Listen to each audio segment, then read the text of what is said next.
right? If it, how can we,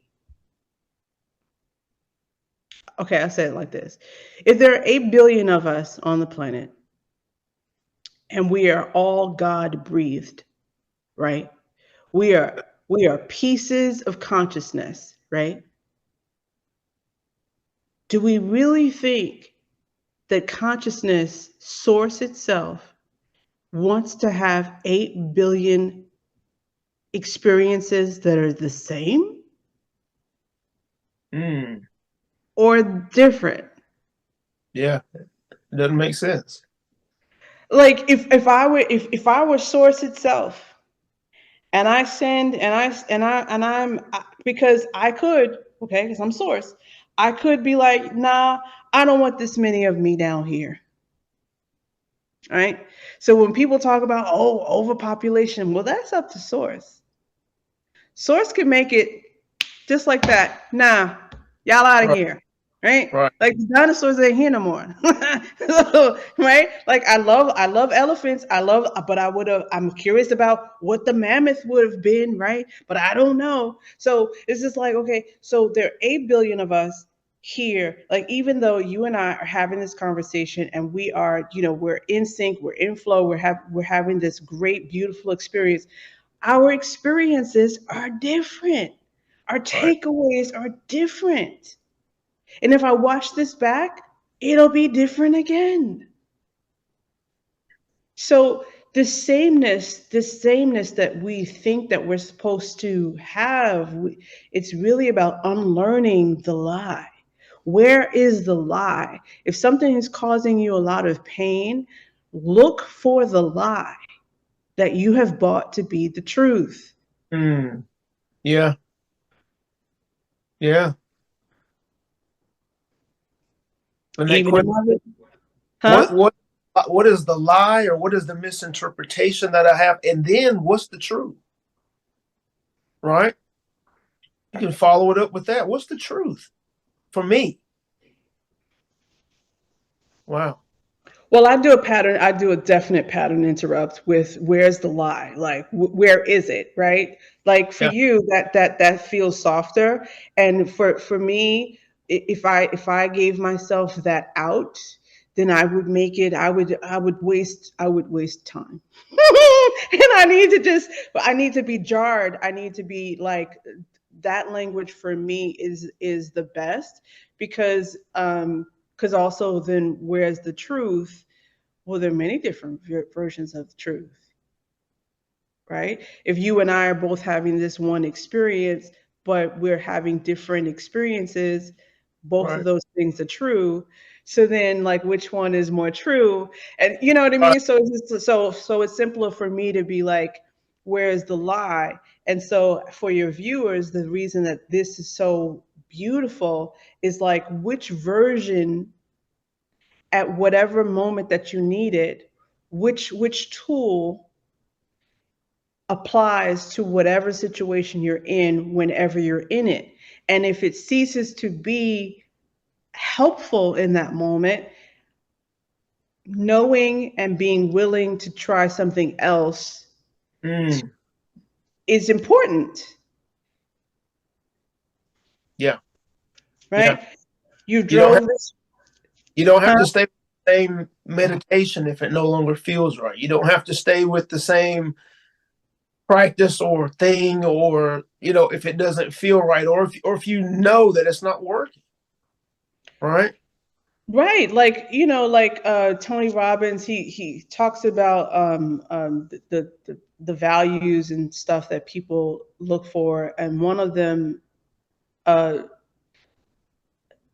is he talks about the things that stick out to me. I'll say contribution, right? Mhm. What is your contribution to this event, to your life, etc., and variety, right? If you drive to work the same way every day, your brain can kind of turn off as it gets you to work, and now your mind is off somewhere, right? That's dangerous. Right.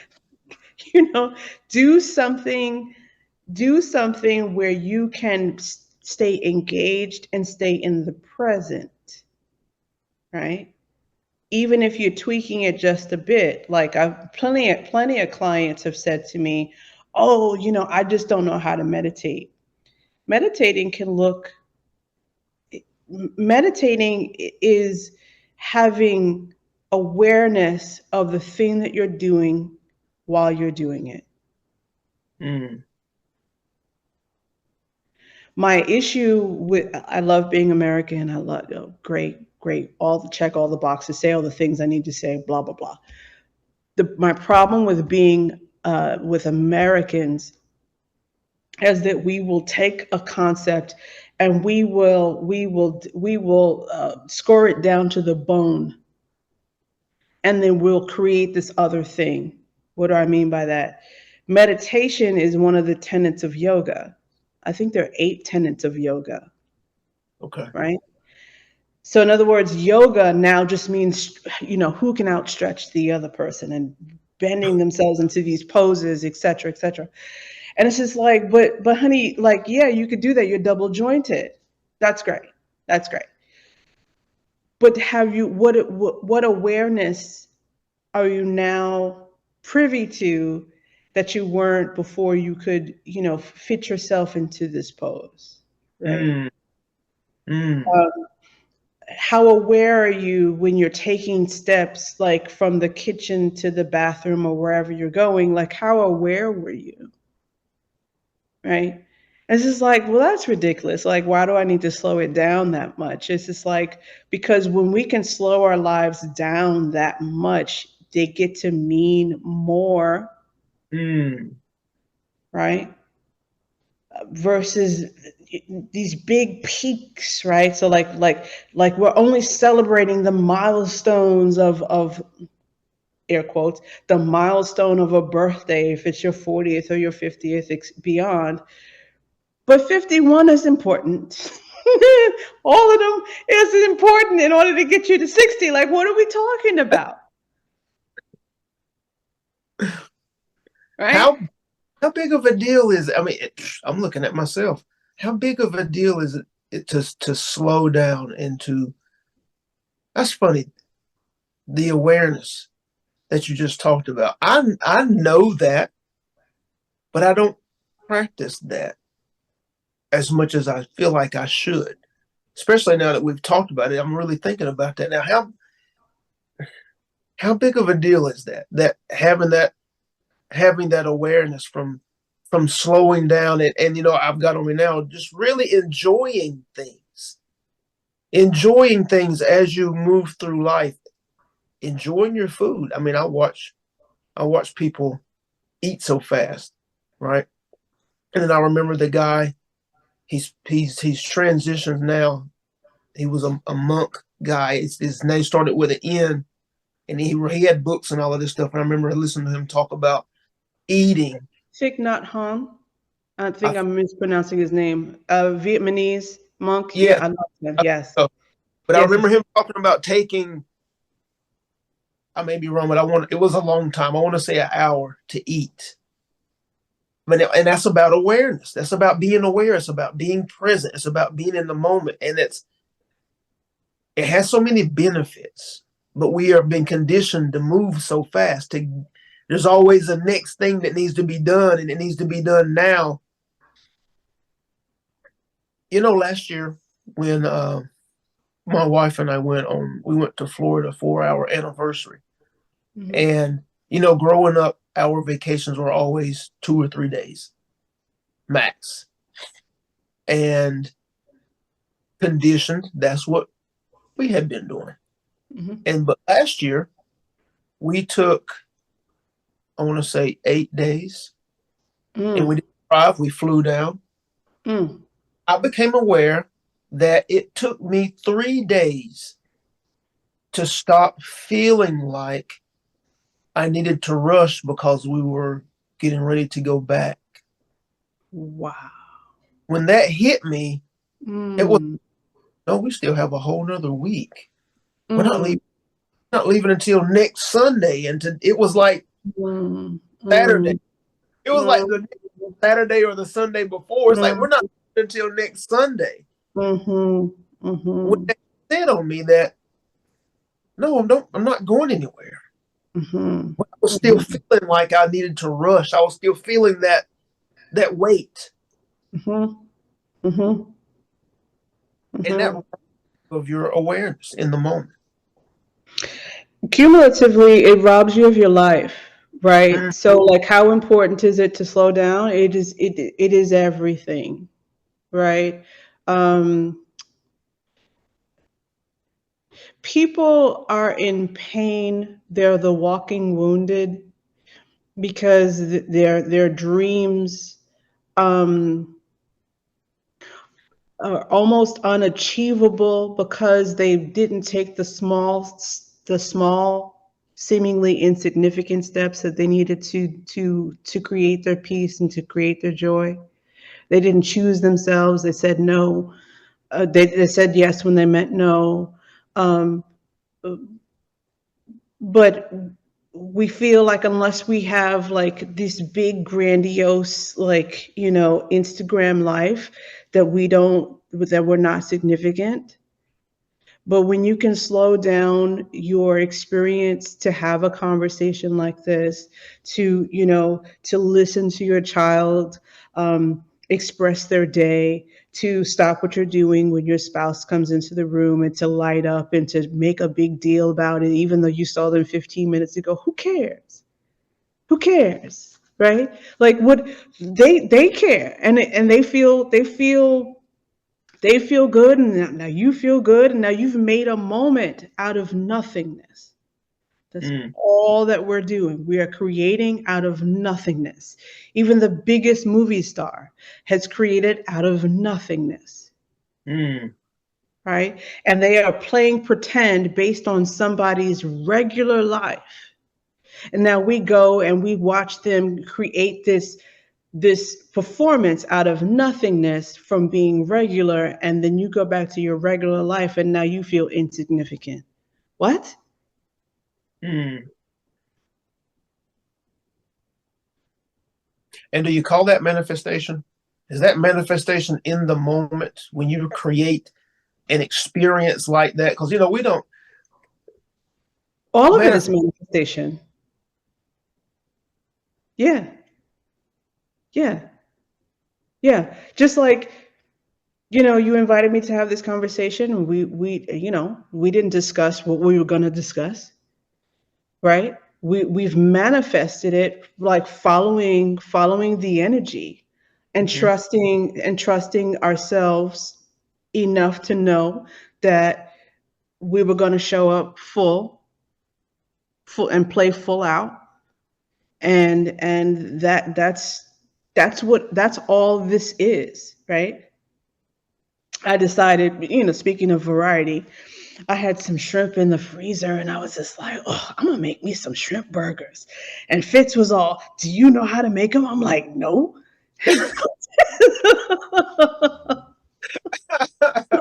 got an idea No, though. I do. I was like, I do not, right? And so I'm looking it up online. I'm looking at all the recipes, and he's just like, well, how hard can it be? You go put your hot mama on it. It's a spice that I make.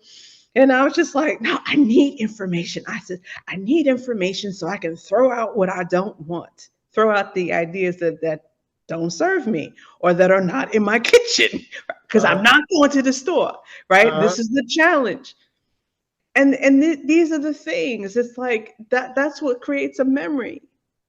Oh, remember the time you did the thing and it ended up, it was a disaster, or it was beautiful, or whatever, everything in between.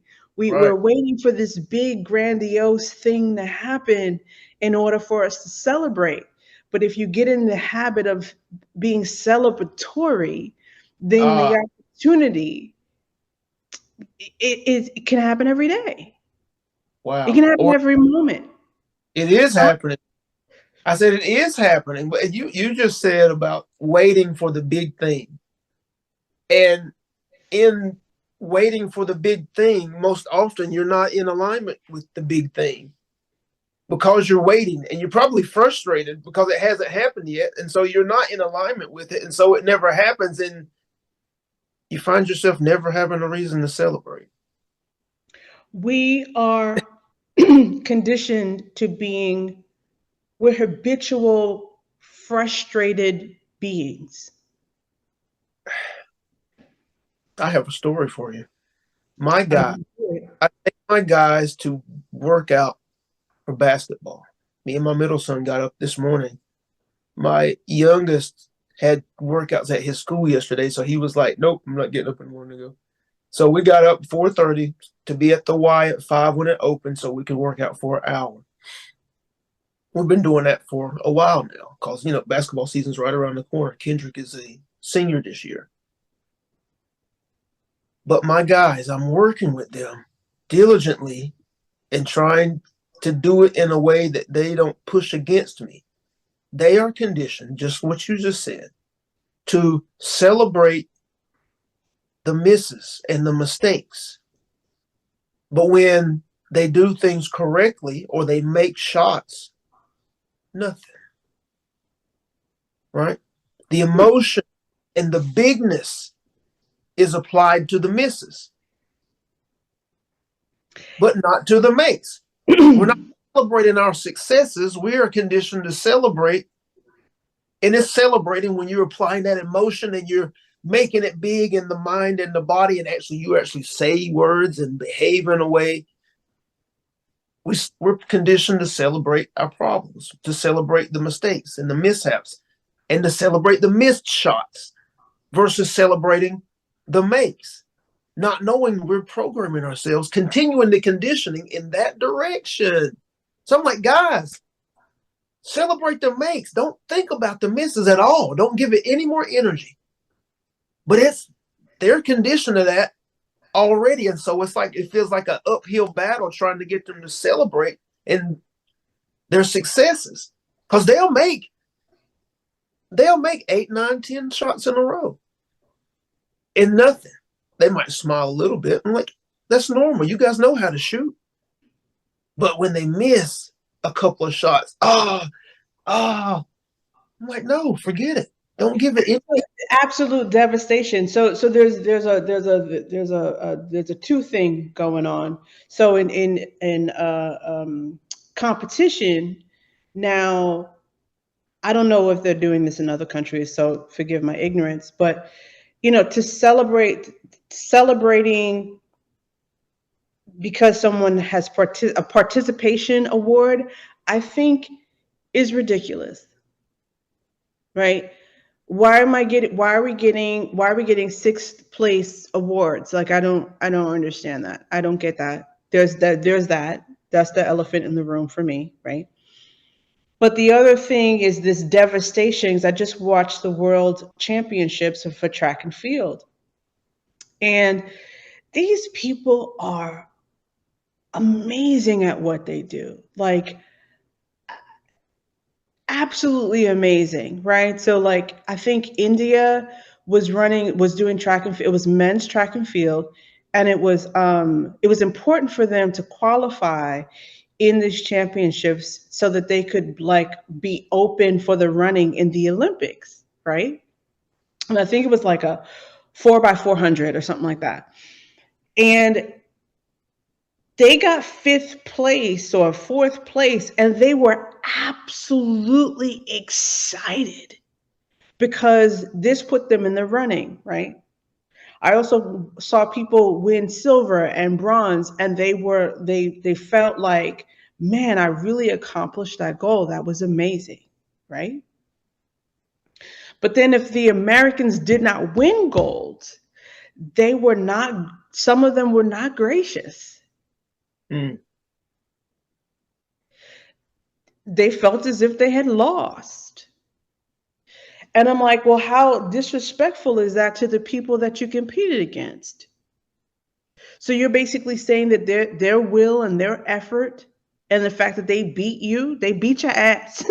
The fact that they beat you, that doesn't count because you didn't win? Ridiculous.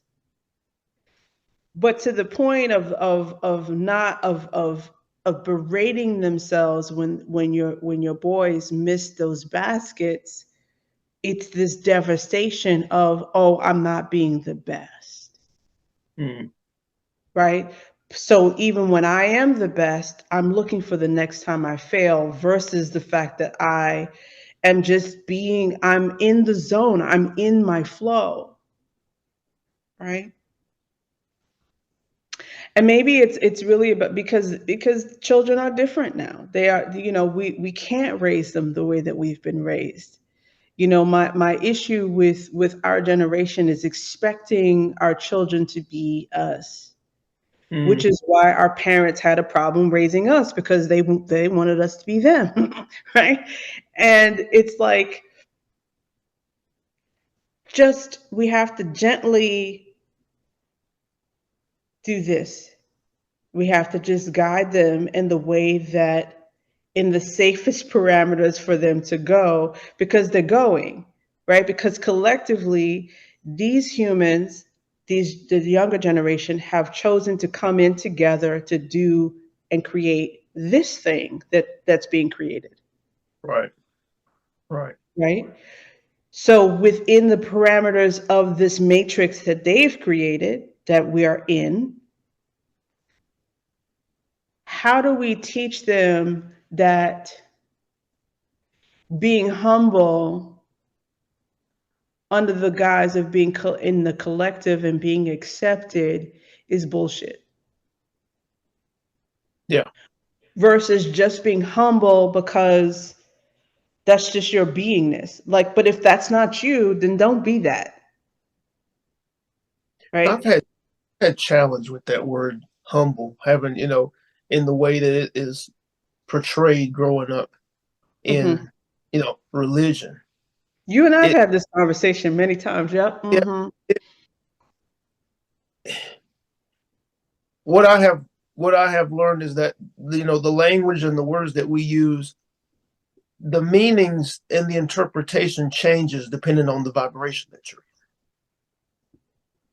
in, right? Being powerful in a low vibration and being powerful in a high vibration are two different things, right? We're taught, as far as power in a low vibration, that it's damaging to other people, you're hurting somebody, you're willing to do anything and everything to get ahead.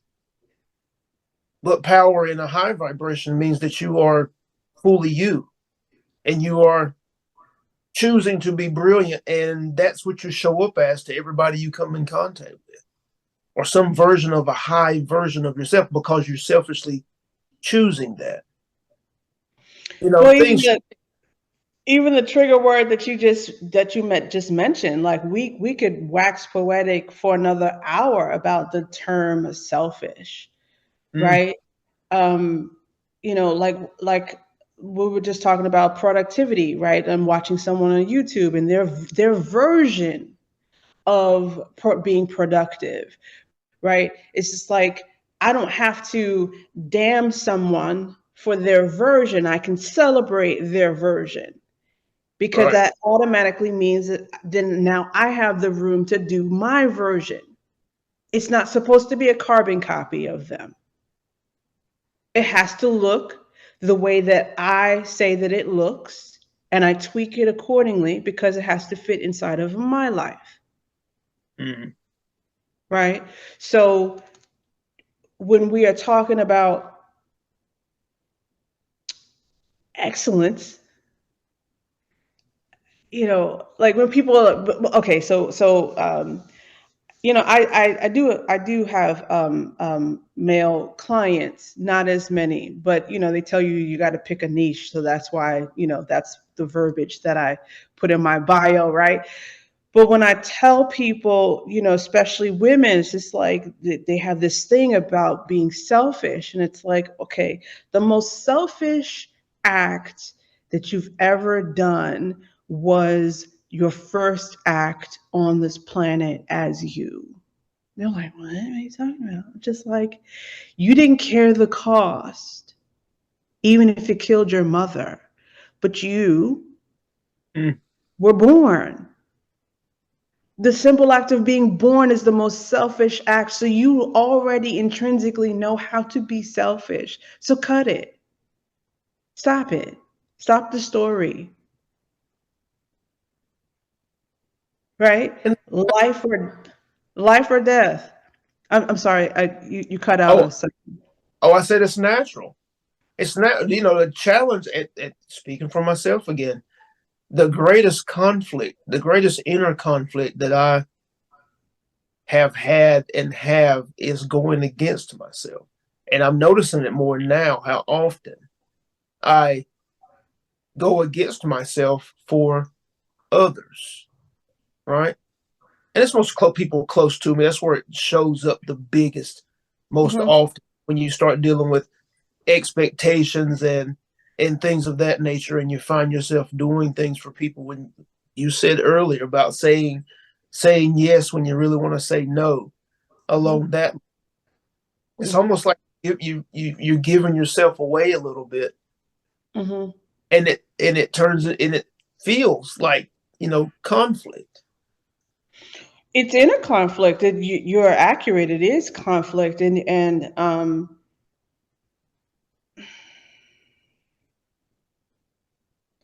I was my issue with when people ask a question, when people ask me a question, all right?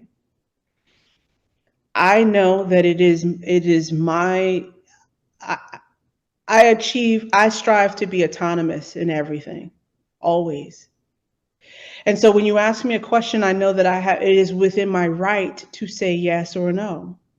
Hmm. Period. I'm not asking for permission. I for the most part, I'm not afraid to take up space. I'm not afraid to stand alone. But when people ask you a question, they are conditioned that you are supposed to say yes if they want you to say yes, and no if they want you to say no, right? Mm-hmm. It's just like, but I'm not your pawn. I'm a sovereign being, right? And you don't get to chip away at me for your benefit. That's a hard pass. No, right? And it goes back to the self-worth thing. So like the more we get to know ourselves, right? And to know that I have the right to say yes or to say no with no heat and no judgment Right. from them or for me, especially for me, right? To build a soft place to land within yourself is the biggest tool you could ever build for yourself, to give yourself grace, to be kind, right? Because when you're kind to yourself and you're compassionate to yourself, your whole world must bend to that. It does not have a choice. It might be crappy as you're getting to know your no, right? So it's just like I could really coin myself as the queen of no. I could. But as you're like getting to like get used to the no, right? It could be a shitstorm for a minute. And it calms down. It's like, oh, we don't do that over here. I gotta go somewhere else to get my fix, right? Now, I'm gonna say what I need to say, and you can respond however you respond, but I'm gonna stand my ground. Why? Because my biggest teacher, I picked the best professor in the world for me, and that's my husband. Mm. And if I could say yes or no to him as I need to, I could say yes or no to anybody. Anybody. And I was going to ask how do you, and you kind of went over some of it, beginning to choose that, getting to that place, going through what you have to go through to get comfortable with it, and also doing it from the right space or the right energy, because can a lot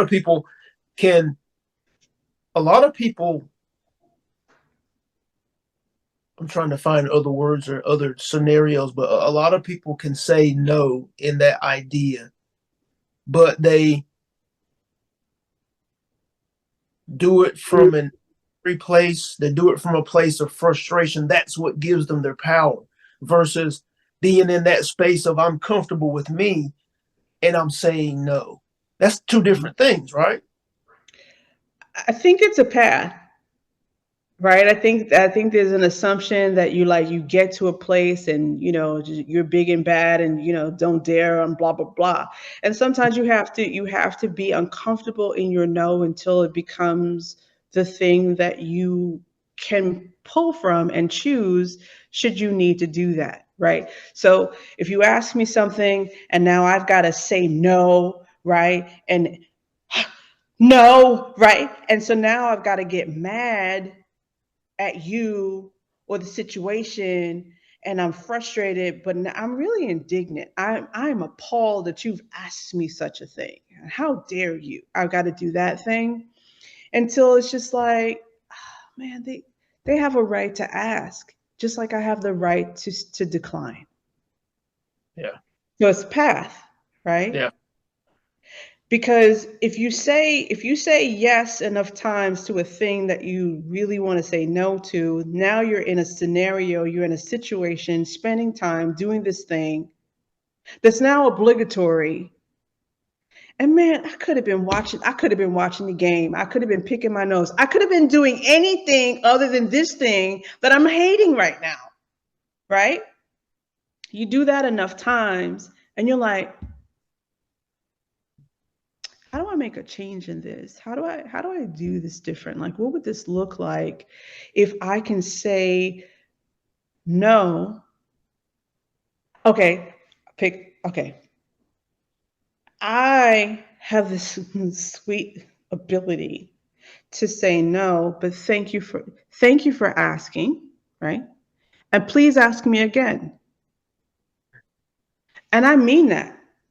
I love that you asked me to have this opportunity. It's a no for me now.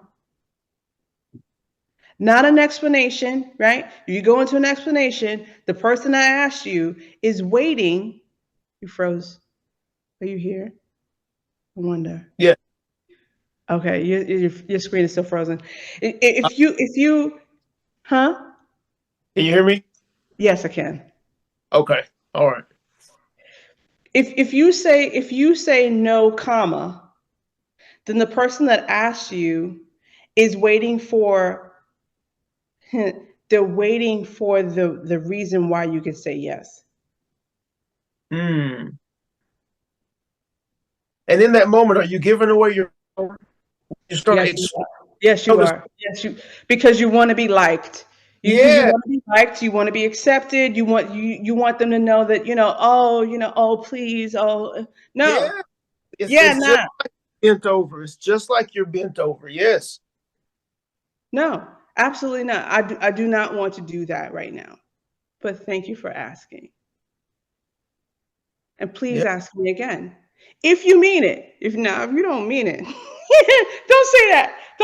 Don't say it to try to be nice, right? Because and that goes back to I think we were talking about before we got off on a tangent of being selfish. We were talking about humble, yes, and we were talking because humble. They've made humble a synonym for modest, and they're not the same thing. Which goes back to the fact that we are lazy with our words, right? We say one thing to mean another. Like I don't know if you've noticed, like even when you're sending a text message to someone, and now the emojis wants to override the words that you've said, Mm. and it's just like, okay, what is it? What the yellow is that throat chakra? Mm. Or is it second? No, I think it might be solar plexus. Either way, it's taking away your words. It's taking away the power. It's taking away the emphasis. It's taking away the context, right? And if you let something, a machine, an AI, right? We're all of a sudden scared of AI, but not afraid of the cell phone itself. Like that's another conversation. But you know, taking away context creates drama and strife and misunderstanding, Absolutely. right? We can't become lazy in our words, because that means that we're lazy in our thinking, which means that we're not really using all of our mind, right? They say to you, oh, you only use 10% of your brain. Well, that's not true. I use more than 10% of my brain. Okay. There's no junk DNA in here. Okay. I'm listen, like I need all the synapses, all hands on deck. I need help with this thing, right? Right. And maybe, okay. So I got a question. So maybe the 10% of where we are in our minds, in our the brain itself, brain mind, okay, there's another lazy synonym thing. Yeah. um Perhaps in the brain itself, that's so that we could be downloaded information. So as we ask questions, the answer comes down into us, and it needs space in order to have some place to land, in order for you to perceive and receive what you've been asking. What you think? Yeah. I think, I've always said the biggest thing is your ability to ask questions. But oftentimes we need a little information to spark the questions, and not to be scared of, again, what we were talking about before, the new experiences, because that's what creates the ask, and even in your challenges, what's true for me, what's, like you said, what's the lie, what's the misinterpretation, and start asking those questions and look inside for the answers and allow that download, but you have to know that that's what happens. You have to know that, the answer's coming when you ask the question. Yeah. And I've been Yeah. asking lately. Yeah. Yeah. Well, I think in adulthood, um, well, first of all, let me say I never met a stranger. Like like I'm just like I feel that there's a commonality between every single person, no matter the background.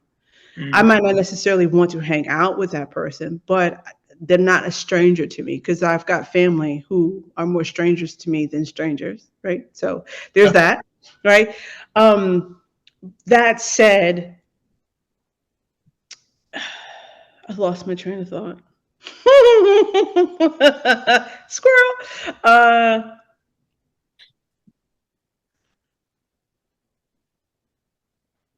Asking a question, having an answer. Yeah, I got it. I'm lost. I lost right. it. Strangers, that's powerful too, because yeah, you never know the connection that you have with someone, and how it can, how much bigger it can be than that which think you have with family. Those who are supposed to be family, but there's distance between you and them, and you can meet somebody on the street and feel like you're connected and have known each other forever.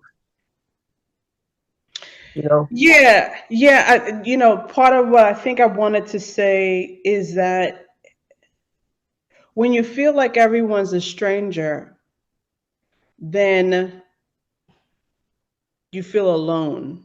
Mm-hmm. And being alone can be misinterpreted as loneliness. And so now you're on the defense with everyone, even the lady at the Walmart, right? Mm-hmm. Versus if life is happening for me versus life is happening to me. Mm. And that's something that I have myself have started working on, trying to feel the connection between myself and people. And the what was it?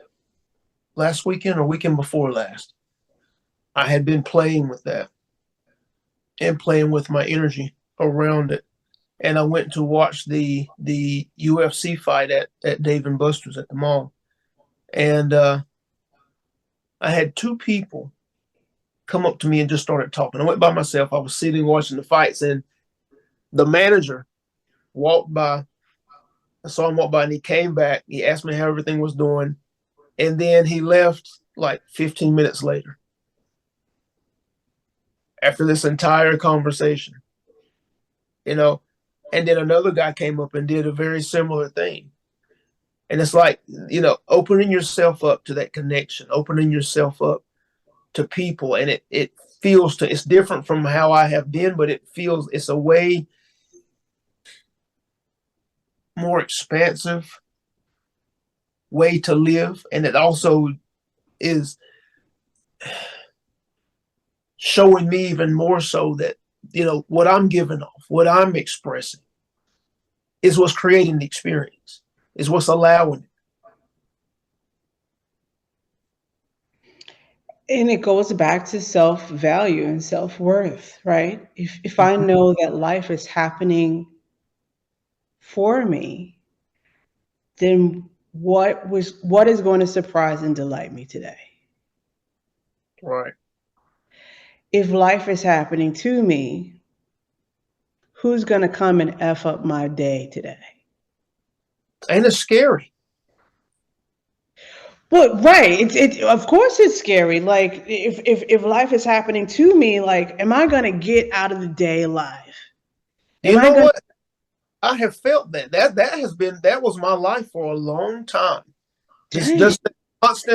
just that constant worry of a potential danger, right? A potential danger, a potential threat. And I know where it comes from. It comes from events in my childhood, but not knowing that's always been a low hum. Hmm. As I have walked through life, that's always been a low hum. And that's just recently, as in the past few months, that I have become aware of that to the Where degree does that in order to be able to, it's in my conscious awareness now to like, no, I'm not choosing that anymore.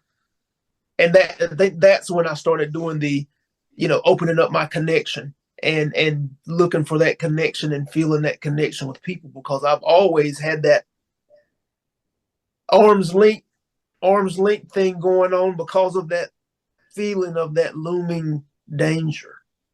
And that separates you, which was talking about the loneliness and being lonely. It separates you, and that has separated me from people.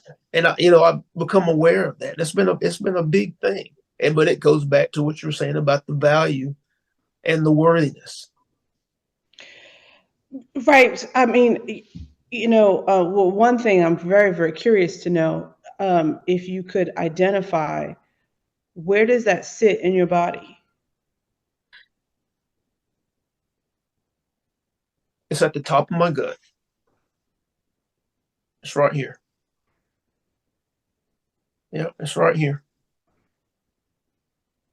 Now I've had things that are in the middle of the chest, and I've had things that's over my heart, but this one is right here at the top of my stomach. So the rib cage, at the bottom, just try to see here. So like at the rib cage right here, where that ends, I think I'm fading out because I've got the blur on. Yeah. There's something called the xiphoid process. It starts with an X, xiphoid, and if you touch it, it can when you touch it, like let's say this is it, it moves a little bit. So, and it could break, and that would not be good. I say that to say, as you're thinking about that, or when you think about that, just think about moving it, right? Think of it as like a little satchel, or however they pronounce that, a little sack, right? Yeah. So it's a little sack, and it's just like, okay, so I get to move it away, right? Now, the thing that's so interesting about that is that what we're talking about is not the thing that is being black in this country. It's another. It's the other thing, right? So there's a thing of going out into the world as a black person that one needs to be aware of. At the same time, if you wear it, then you will attract it. Right. Right. So there's this thing where, like, as I heard you, expressing, if I were raised in a place where I got to leave my house while in my garage and get into my car, where I didn't need to be forwardly facing, other people until I got to my destination, then yeah, I can kind of feel, I could try on what you're saying to be so. But I grew up in a big city where I needed to be, I commuted with strangers Mm. who I could smell what they had for breakfast, either from the rooter to the tutor. But anyway, you get my point. So it was just like, how to be around people and to feel where I begin and where I end. Like, I know how to do that thing, which is separate from being aware of your surroundings to read the room if you need to get the hell out of Dodge because some dangerous racist shit's about to go down. Mm. So, like, navigating, it's an accordion, right? It goes back to the symphony. But really, I really feel like life is an accordion. Like, what's the threads, right? How do you expand it? How do you close it back? So yeah.